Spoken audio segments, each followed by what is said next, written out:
Here we are with Doug Metz, who is running in the upcoming election for Coronado City Council. Doug, tell us about yourself. What's your Coronado story? My story began in the 80s. I was bringing board meetings to the Del Coronado, and then when the Lowe's opened, I brought a board meeting here, and I said, this is where I want to retire to. And I made plans and bought in the early 90s, and here I am.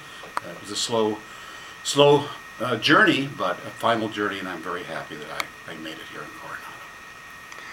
Why is running for City Council important to you? It's important to me because we're at a crossroads with our city. We have an opportunity with a new city manager to rethink our processes, our policies, our vision, and we did that on the school board about 2.5 years ago when we hired a new superintendent.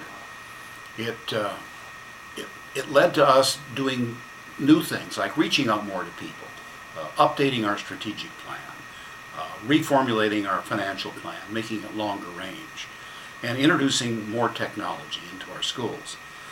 And that can be done, I think, with the city as we think through the challenges ahead, particularly fiscal responsibility, and deal with them and involve the people more in their government.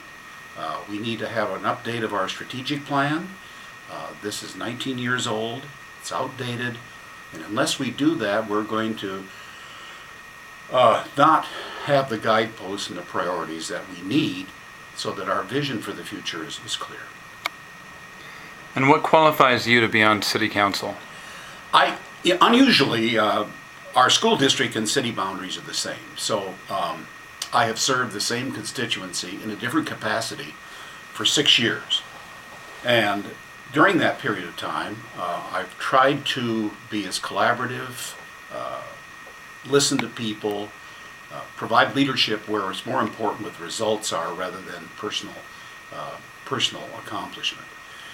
And that's been a record, and for that reason, many of my school board colleagues and others said, Doug, you should run for council because with a new city manager, here's a chance to think anew and act anew and take a more open view of charting our future.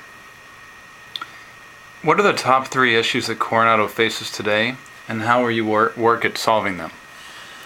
Steve, the first issue should be charting our financial future. We are in a recession.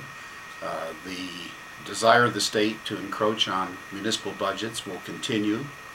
At the school board, we adopted a 5-year plan, and we're sticking to it. And it's wise that we did because our primary source is state aid, and that's been going down, down, down. A little different with the city.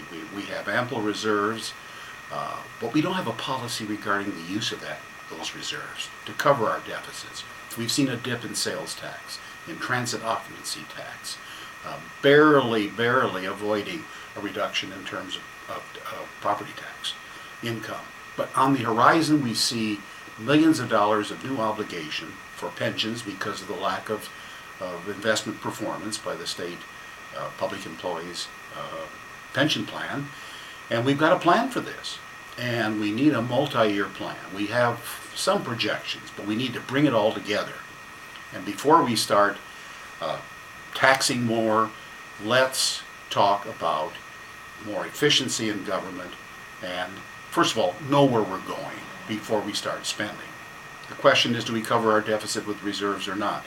I don't know. Maybe we can tighten our belts as we did in the school district and balance the budget without going into reserves. But these are questions that should be answered, and I will make it my top priority. A second issue of concern is the need to update our vision for Coronado and to update our strategic plan and involve the people in doing so. Not just sitting up there from the top down, but like we did in the school district, from the bottom up, involving parents, students, and others in the plan. And in so doing, we then come up with a series of goals. We rank our goals. They become our priorities then. And we have a roadmap, a broad roadmap for the future. I think that's vital. I've enjoyed doing that with the school board, and that's why I'm excited about the prospect of doing it with the city and a new city manager. The last one relates to quality of life, and there are several issues there that's involved. First of all, I think we should be the leader in environmental greenness, so to speak, in the county.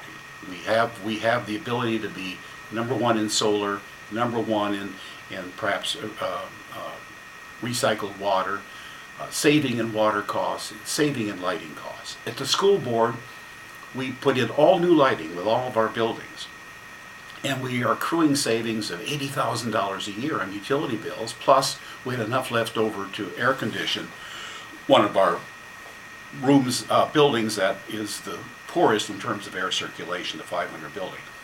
This is but one example. If we do this with the city, think of the opportunities to be environmentally up to date, at the same time save money.